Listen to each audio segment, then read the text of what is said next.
In this Star Wars Hunters news update video, I will be sharing with you everything happening in the game as part of Season 2. You'll be seeing gameplay of the brand new Vader's Castle map on Mustafar, plus the crazy skins that include General Grievous ones, and so much more. It's incredible just how much stuff there is to talk about. We've got trailers, we've got gameplay, the launch of Season 2 has begun, but there is also some controversy. But before we do get into everything though, make sure you do subscribe to this channel so you won't miss any future news updates on Star Wars Hunters. So, Season 2, titled Empire Resurgent, has now gone live in the game. You can download the update and play all of this new content, including this stunning Mustafar map. It's set inside of Vader's castle, and wow, it is so cool. It has so many cool details, be it on the smaller side when you just look at some walls and some of the smaller rooms, to the large rooms like the back-to-tank chamber, which is just really great to see. To go alongside with this Imperial-themed map, there is also an Imperial-sided hunter, and this is Chaos. She is a KX series security droid, and she has this really cool primary weapon, which are these shields. So, they just are really, really cool and are an interesting weapon, to say the least. But it's not just stopping there, because you do actually have the ability to combine them together to make a shield and then have a blaster over her shoulder, which is really cool. I really like using that. There is also the ability to lunge forward with the shield and use it as an uppercut, and a backhand ability as well, but the ultimate is Aftershock. You will be able to repeatedly strike the ground to pull in and damage enemies in large areas, and I think people will be happy with this hunter because she's not terribly overpowered, at least from what I've experienced and what others have experienced. Just like Aaron Toll, it's not a big deal that she is part of the paid battle pass because she isn't super powerful.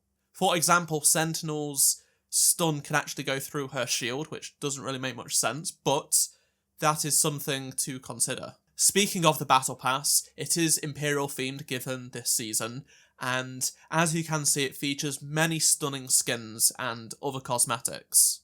There is this really cool Death Trooper skin for Sentinel. There is an Imperial Bounty Hunter costume for Amara Vex. The Emperor's cloak and hood is added to Chaos with this skin as well. This update actually introduces 327 new cosmetics into the game. So there are 82 costumes, 82 weapon wraps, 40 avatars, 70 stickers, and 53 victory poses. Of course, all of these aren't in the Battle Pass. Whilst there are free stuff and paid stuff in the Battle Pass, there are a bunch of challenges and quests to do to unlock some cosmetics, plus you obviously have the store as well. Inside the store, you can find some really, really awesome cosmetics.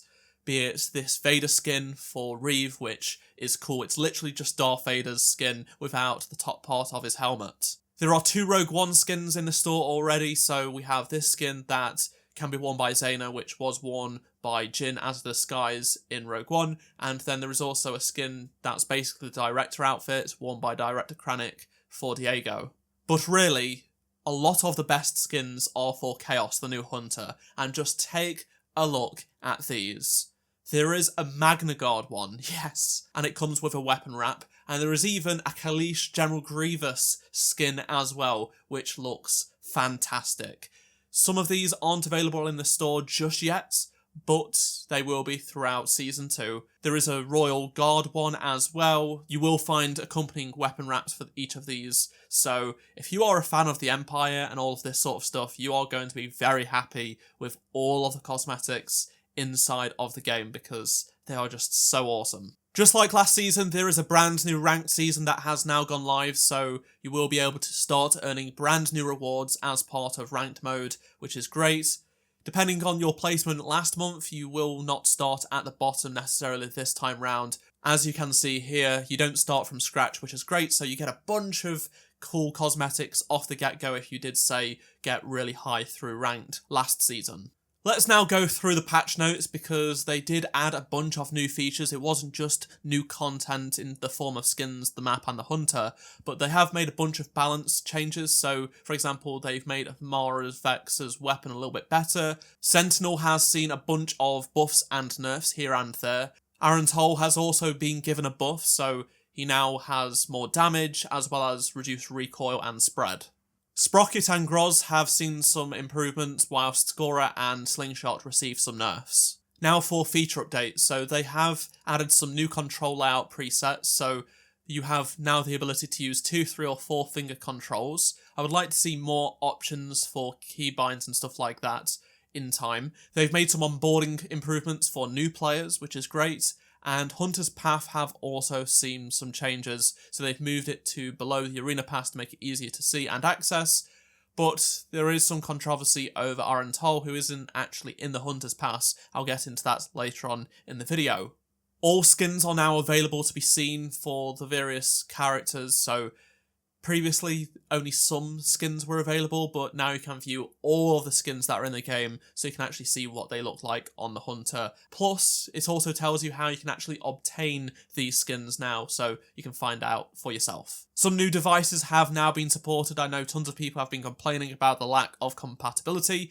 It's good to see that at least in the first update since launch, they've added more devices, although it is only just the Galaxy A15 and A15 5G. I've seen a couple of people say they've got it working on the Galaxy Z Flip 6, but I'm not sure if that's 100% accurate. I'm not sure, and I don't think other foldable devices are supported. It's not in the patch notes at least. As for tier skips for the Arena Pass, they've actually added additional tier skip buttons on the track itself for ease of purchase. Players have also been complaining about the lack of things to spend with credits, because you earn all these credits, but there was only really like 1 or 2 things you could actually spend credits on. Well, this time round, you will be able to find that there are a bunch more cosmetics that you can spend credits on. On top of that, you can also unlock double XP for the Arena Pass, which is great with credits, which I really am happy to see, because previously you could only earn that double XP through purchasing the Battle Pass, which didn't seem like it made any sense in my opinion, even though it was able to be completed fully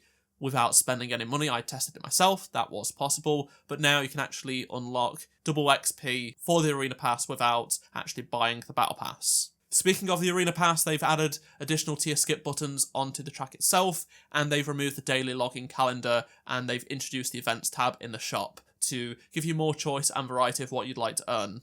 Now let's talk about the controversy, because they've been pretty quiet, the communication hasn't been great, and this is a big issue with the game. So, last season Arantal the Mandalorian was the Hunter, and the only way to get him was to purchase the Season Pass.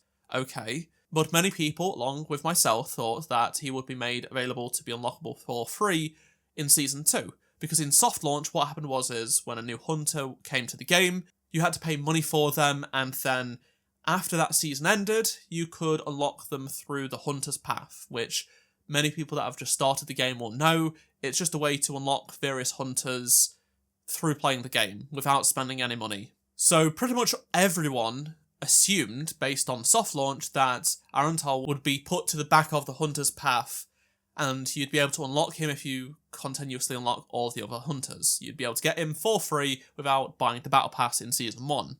Well, they have since launched a bundle as part of Season 2 where you buy Arantal with a bunch of cosmetics and stuff like that. But it's the same price as the Battle Pass was last season, so you're actually getting less for your money because you got so many cosmetics in the previous Battle Pass.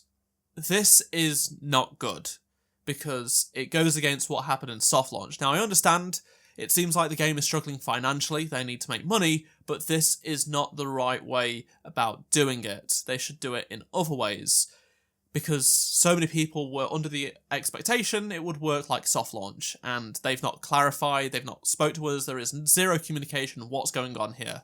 This has rightfully so upset quite a few people. I will say though, someone did contact Zynga Support and got this response about it, so thanks for contacting us here at Zynga Player Support. I understand that Arantal is not on the Hunter's Path. I know you are eager to utilise him in the arena. Our team is currently looking into it, and we will get back to you as soon as possible when we have more info. Now, this may just be a customer service agent that doesn't really know what's going on. They don't know if Arantal was supposed to be in the Hunter's Path and it's just a bug. It could just be a bug. But Zynga themselves haven't come out and said anything. It's really annoying, other than this reply to someone on a support page. If this game is going to succeed, there needs to be far more communication, whether it be on the Discord, Twitter, stuff like that, about these sort of issues. I really do hope it's just a bug, and they haven't sort of they've not lied because they've never actually said anything, but all of us assumed based on their past behaviour with all of the other seasons, this is how it would work, and it would make sense. Now they are charging effectively the same price for less content, hurting people that effectively waited a month or joined the game a season later. Make him cheaper than this price, and then sell him for crystals as well. So you do earn crystals through doing challenges, free to play and all that. Make him available to purchase through crystals, not just money. Or even credits. Put him in for, 25 or 30,000 credits, something that you could achieve if you just kept playing the game. I don't know.